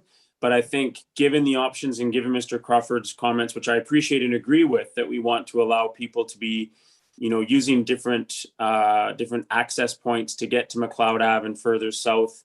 I think I would also, agree with those that believe option 2 might find that best balance between the various priorities that we're trying to sort out through this discussion. So I totally respect the CCBA's intent behind the parking, and I think we need to very much keep parking in mind as we do this. But if we can encourage and provide a safe means of transportation for other modes, I think that could potentially, and I respect maybe only for 5 or 6 months of the year, alleviate some of those parking issues as well. So I would lean towards number 2 at this time. Thank you, and apologies again. Okay, no problem. Go ahead, Councillor Roth. Thank you, Mayor Houston. I'm going to support option 2 as well. I don't think that option 1 is I think option 3 is one that is not to be considered. Option 1, I think, brings too much risk into the equation. I don't like the idea of, a side point, I don't like the idea of angle parking being available on both sides of the street and forcing drivers, pedestrians, cyclists, and all those to coexist. I think it's dangerous and something that it's a risk that I'm not willing to take. I think that option 2 does provide the best balance, and it also does the best job of aligning with the spirit of the redevelopment plan. So from that point of view, I think option 2 is one that I would support. Thank you. Okay, thank you very much, Councillor Roth. Councillor Acker, did you have another? Yes, thank you, Mr. Mayor. I just wondered, because we're only looking at this one section, if option 2 were to be the default, carrying it up all the way to more, does administration have an idea of how many parking spots that would be in relation to either option 1 or 2 in the total aggregate for that entire span? So I think when we're looking at just one, it's hard to understand what the impacts might be on either of the decisions. Thank you, Mr. Mayor, through you to Councillor Acker. I don't have that information at hand. We can certainly do a little bit of work tomorrow, draw some lines on some AutoCAD, get some distances and try to determine what additional parking might be available north of the Church Road intersection. And I'll be able to supply that through Mr. Levasseur tomorrow. Okay, thank you very much. Any other questions or comments? I just wanted to, Councillor McKenzie, did you have something new to add or a question? Well, it's just a clarifying question on Councillor Acker's question. Sorry, were you saying that this is the template that we would carry along Main all the way to Moore? Because I would assume that we wouldn't have enough right of way on some of those roads, like continuing on further north. So just for clarity, I was confused at that. Sorry, yes. Thanks, Mr. Mayor, through Councillor McKenzie. As the question came from Councillor Acker, I started to think too, are we talking about putting angle parking all the way on that north piece of that road? That would not be the intent. What went through my mind quickly is how many parallel parking spots we could gain on that piece of the roadway all the way up to Moore Avenue. So I don't believe that this, say option 2, would be mimicked in the way of angle parking on the west side all the way to the north to Moore Avenue. Okay, and just to clarify, I was more thinking even around Columbus Park as the next segment to the north, the changes it might entail if we're doing widths of these trails. And I do see there's some, it's mostly parallel parking on the Google map overview. So yeah, thank you. Okay, thank you very much. I think that pretty much concludes the questions or comments in regards to this.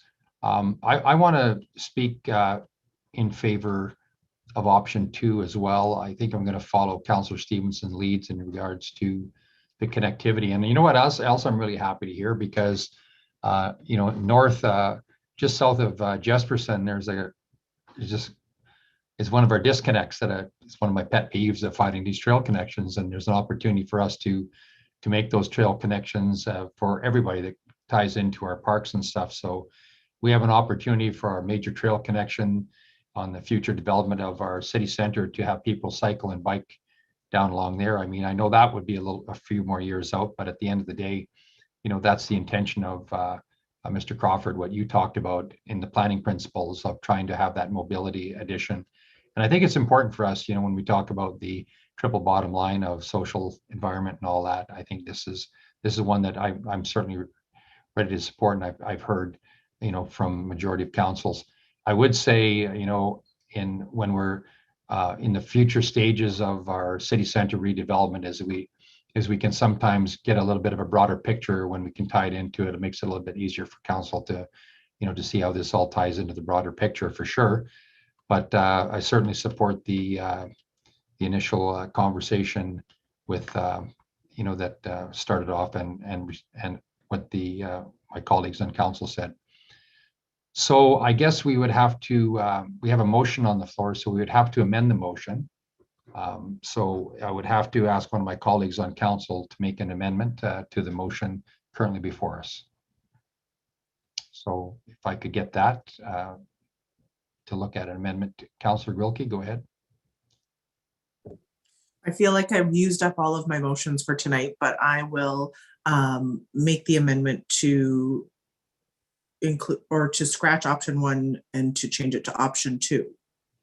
Is that the appropriate? To the city clerk, yes, she's nodding her head that the amendment that option 2 be approved as preferred Main Street streetscape to be detailed, designed and constructed city center redevelopment plan. So thank you very much for the amendment to the motion. So I'll start off by, I will bring the amending motion forward, and I will ask us to vote on the amendment by Councillor Wilkie. So with the amendment, I'll call the question on the amendment. Okay, thank you very much. That's been carried. The amendment to include option 2. Now, I guess to the city clerk, we go back to the main motion, and we will have Councillor Stevenson read the main motion, as amended. Great. Thank you, Mr. Mayor. I propose that option 2 be approved as the preferred Main Street streetscape for detailed design and construction in the city center area redevelopment project. Okay, thank you very much. To the city clerk, do we have to say as amended, or is that okay just as it is? Thank you, Mr. Mayor. So the motion that's now on the floor is the amended motion. So it's as Councillor Stevenson had reread it into the record. So you can open that up for discussion if you'd like, or we can call the question on the motion. Thank you. Thank you very much. That's all I needed. Okay, thank you very much, everyone, for the conversation. We have the motion on the floor by Councillor McKenzie in regards to option 2 be approved. Thank you very much to Mr. Crawford. I will open up the floor to council if there's any other questions or comments. Councillor McKenzie. Yes, thank you, Mr. Mayor. Just as one last clarifying to administration, because the reality is I do like option 1. I agree. I think Councillor Oldham spoke to having the, you know, taking that parking and putting it on the off streets. My concern was it literally is just a statement on the drawing that we've seen tonight, and it says pedestrians or cyclists will use that roadway. And I guess I'm just wondering with administration is it critical that we vote on an option tonight? And if so, we can proceed with option 2, but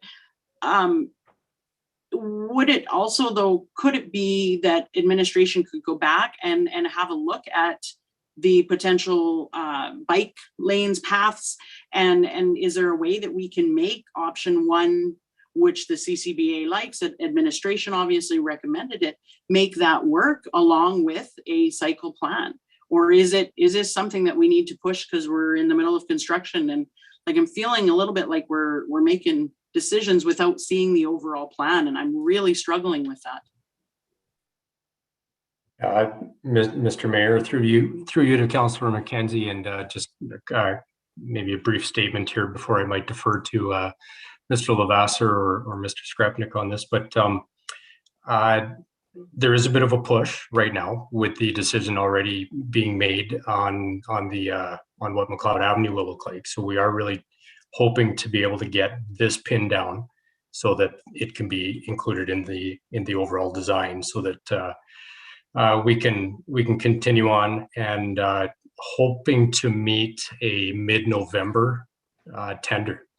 We've had some discussions with not just ISL Engineering, but some other consultants that we do some work with, and they're thinking that getting this out for tender as a full package of underground work and surface work on Main Street and McLeod Avenue prior to Christmas could be quite advantageous to us as far as pricing and that type of thing goes. So with that, I will defer to Mr. Lavasser on the rest of the question. Through you, Mr. Mayor. Certainly, we're in the beginning stages of this, and I understand that we are bringing packages in pieces, and certainly wanting to bring council more of an awareness as to the full project sort of scope and what the cross sections look like. The design drawings, as Mr. Crawford alluded to, are still in process, and so some of these decision points, unfortunately, do have to come prior to seeing the full sets of drawings. We just simply can't, be putting all kinds of dollars into different options for designs and then abandoning certain ones, and so we're trying to be as efficient as we can with the dollars for these projects, and then looking forward to bringing a more complete package as the drawings are finalized for this project. Okay, thank you very much, Mr. Skrepnik. Did you want to jump on? You look like you were. Well, yeah, thank you, Mr. Mayor. And I think,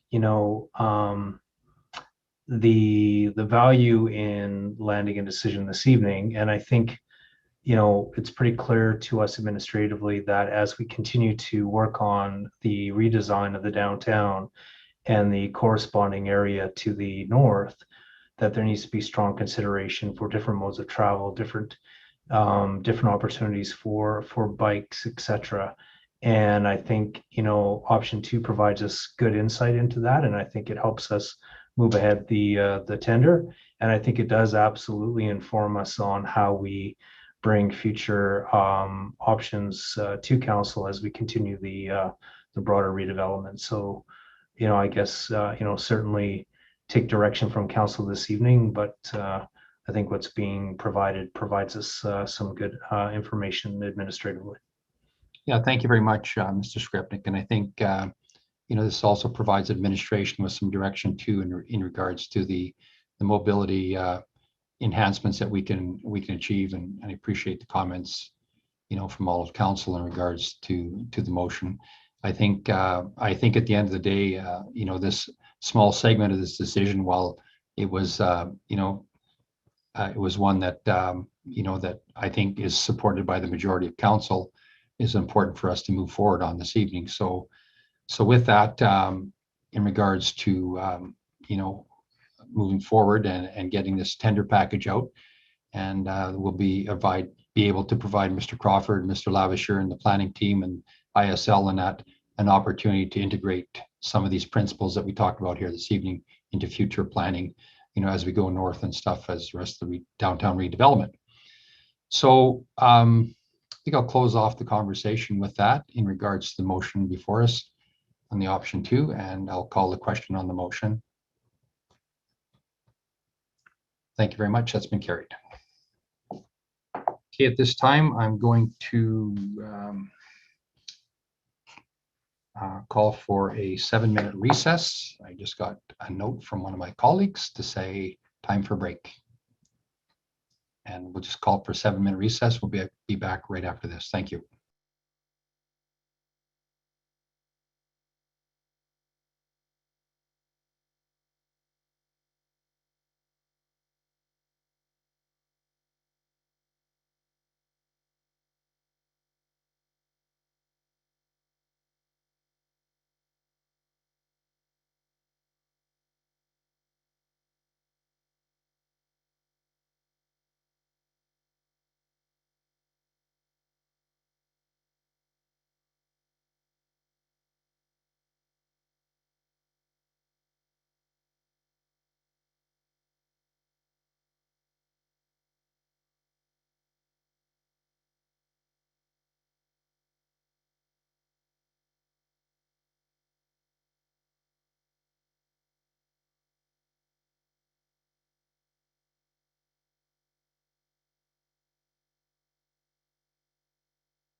Okay, thank you for everyone for rejoining. I'd like to call the meeting back to order.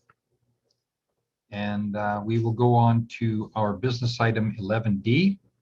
We do have two motions before us. So I'd like to ask one of my colleagues in council to introduce the first motion for discussion. Councillor Acker, go ahead. Thank you, Mr. Mayor. I'll move that a wheelchair accessible swing be approved at a cost of up to $38,000 and that the funds be allocated from the 2021 council contingency. Okay, thank you very much, Mr. Skrepnik. I see you on the speaking note for this one, so go ahead. Yeah, thank you, Mr. Mayor. Happy to bring this item forward to council this evening. And as many of you know, that there are occasions during the course of any fiscal year where, you know, additional requests come through to either administration or to city council. And the purposes of setting up council contingency is to be able to address those in-year sort of requests and require a resolution or motion of council. So both administration and council has received two different requests. I'll speak to both, although there's just the one motion on the table and can certainly answer questions when the second motion comes through. There's the first request, which is a request to install a wheelchair accessible Liberty Swing, which would certainly complement the city's commitment to, you know, diversity, inclusion, etc., in terms of providing additional opportunities for those who otherwise are limited in their ability to enjoy some of our park amenities. We would be contemplating the installation of this likely in Jubilee so that we can ensure accessibility to the accessible installation of the swing, and certainly administration supports this as well. The second request that we have this evening. Yeah, I think we'll just deal with this one, Mr. Skrepnik, just because we just have this one motion on the floor. All right. Maybe speak to the next one, if that's okay with you. All right. Okay, we have the one motion on the floor in regards to, and this is through Cohesive Communities in the community to look at having this wheelchair accessible. And Councillor Oldham, go ahead. Sorry, Mayor, didn't mean to interrupt. Was just going to speak whenever you were done. Yep. But my question would be, have we consulted with Cohesive Communities as to maybe the best location for it? I checked in with one of their board members over the weekend and she hadn't heard specifically, but maybe others from their board had heard in terms of their recommendation as to where this might go. Yeah, I can speak to that. I talked to them today actually, and we talked about our main park and the ability for us where we have the paved trail systems and stuff like that. That they also kind of agreed that Jubilee Park would be the best one. I also wanted to add that their desire, of course, is to have one in Stony Plain and in Spruce Grove, and they've done some fundraising as well. So we're going to try and look at how we can partner within the whole tri-region of having you know, that happen in Stony Plain as well. And they're in discussions with Stony Plain right now, more so directly at the administrative level. But I did have a conversation with the mayor today, and he was going to raise that with his administration. So I think there's an opportunity for us to, you know, this evening to commit to this funding and potential of working with them, because there would be some site prep work that would be required, and they have some fundraising dollars that they would be able to accommodate with that as well. So I think we can all work together on trying to do that work. Great. I am without question in favor of us using council contingency towards putting this forward. So look forward to seeing some kids having fun on the Liberty Swing when it's able to be implemented, if it's passed tonight. Thanks, Mayor. Okay, thank you very much. Any other questions or comments? Councillor Stevenson, go ahead. I'm totally in favor of this as well. It's more of a comment, maybe a question to administration. This is a really expensive piece of equipment, very critical. And Jubilee already attracts a number of people on the off hours playing on the different equipment. Is there a way for us to secure this or lock it so that we can keep it as safe as possible? So I imagine this could become like an off hours attraction, just based on what I know of Jubilee Park. So I'm just curious if there's anything that we can do to try and alleviate potentially breaking this piece of equipment sooner than needed. Mr. Lavasser? Thank you, Mr. Mayor, through to Councillor Stevenson. This is a bit of an emergent issue, and so doing some homework as we're going on this aspect. But some of the information that I did look at was there was an availability to lock out the system of some sort. So we'll seek to work with the vendor to see what we can do in that regard, so that there isn't the, as you mentioned, the extracurricular stuff happening in the evenings and wrecking the equipment. Okay, perfect. That was just my concern. Obviously, I just want to make sure that we're doing everything possible to ensure that this piece of equipment stays for them. So that's wonderful. I'm totally in favor of this motion as well. Thank you. Okay, thank you very much. Any other questions or comments in regard to this? Seeing none, thank you very much. I will call the question on the motion. Okay, thank you. That's been carried. All right, could I get a motion? There's a second motion here this evening. Could I get a motion, please? Councillor Oldham? Thank you, Mayor. I'll move that an art mural be supported on the McLaughlin Nelson Homestead on Nelson Drive at a cost of up to $4,000, and that the funds be allocated from 2021 council contingency. Okay, thank you very much. We have a motion on the floor. Councillor Roth, go ahead. Thank you, Mr. Mayor. As everyone knows, I'm kind of all over culture, and the reason I love this idea is because this is an opportunity to bring a little bit more culture into our community at not a lot of cost. And I love seeing the murals that have already appeared in our community, and there's a couple that are proposed to be put on the construction fence at Spruce Grove Alliance Church. I don't know what the intention is once the construction fence is no longer needed. I suspect they'll be moved possibly on the outside or the inside of the church facility. But I really love these kinds of things because they liven our community. They don't cost a great deal to do so, and they do add some culture, some unique aspects to communities. So from that point of view, I think this is for this amount of money. I think it's a win-win, and I'm totally in support of this. Okay, thank you very much.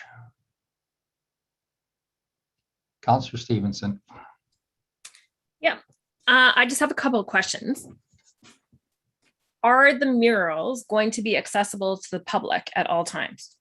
Or like, where are the locations of the murals?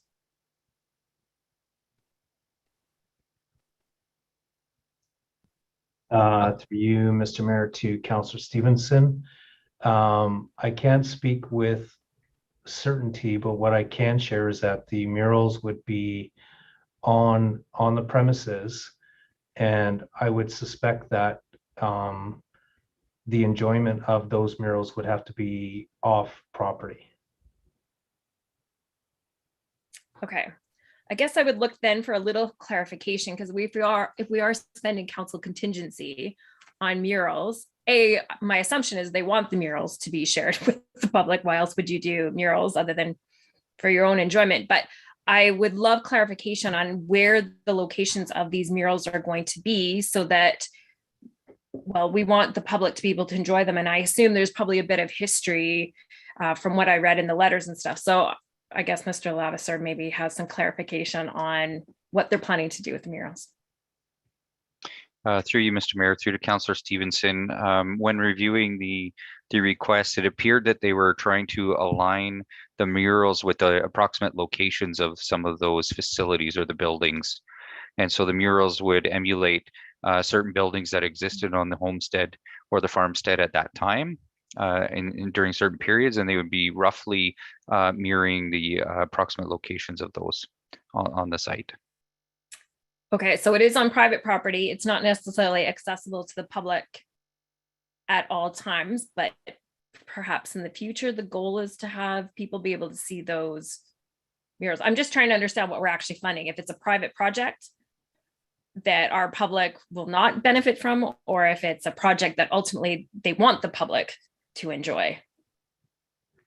In So- adding to, oh, go ahead, Mr. Skrupnik. Well, I'm just going back to the original request, and it would appear that the murals would be located on an existing structure and that you would be able to see the murals from Nelson Drive.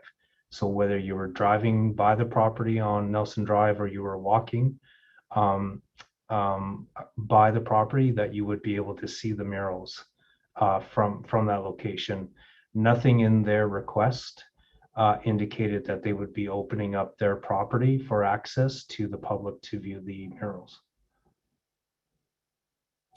Okay.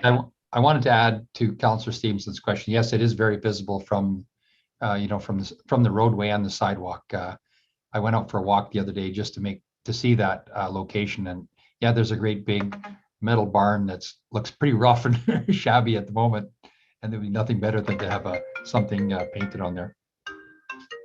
So are all the murals then going on the barn? And they're visible from Nelson Drive? Yeah. So that's our understanding. So so then I'm going to make an assumption that the goal is then for the public to be able to see the murals from Nelson Drive when they're on public property, but understand what the farm had in previous iterations of it. Okay, so it is meant for the public to understand as well. Okay. Yeah, that's our understanding, Councillor Stevenson, yes. Great, thank you. Okay. Any other questions or comments? Councillor Acker, go ahead. Sorry about that. I lost my video.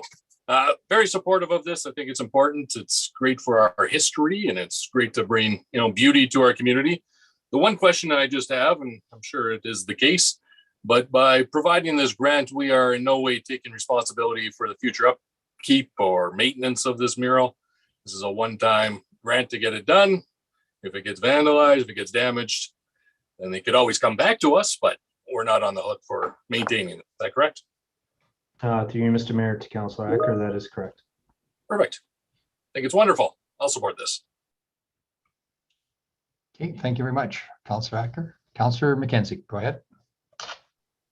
Yes, thank you, Mr. Mayor. And just for clarity, because I do know the family that is requesting this, their plan is to put it on the one farm shop, and it is actually a mural of the whole farm. So when we say we're putting them in the actual places, he's painting different buildings from the different times in that, but they'll be within the one picture, and it is visible by foot or by car. So. Okay, thank you. Any other questions or comments? Seeing none, I'll call the question on the motion for the art mural on the McLaughlin homestead. Thank you very much. That's been carried unanimously. Thank you. Okay, our various boards and committee meetings. These items were approved already on the consent agenda. And at this time, I'd like to ask for a motion to go into closed session.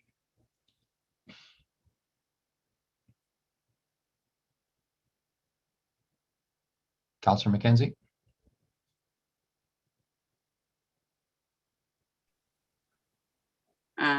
Sorry, I just got it.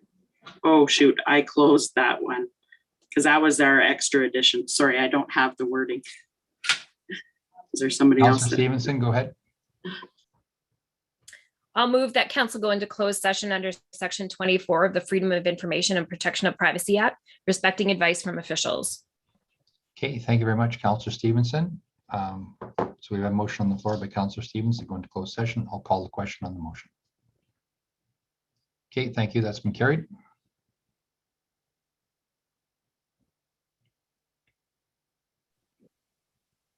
We will be moving into a breakout room shortly. The notification will pop up here in one moment.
Okay, thank you very much. We are now out of closed session. Thank you very much for the conversation.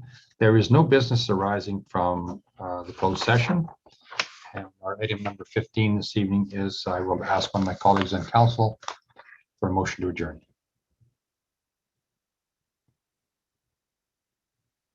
Councillor McKenzie. So moved, Mr. Mayor. Okay, moved by Councillor McKenzie to adjourn. Thank you very much, everyone. I'll call the question on the motion. Okay, thank you very much. That's been carried. Have a great evening. Stay dry.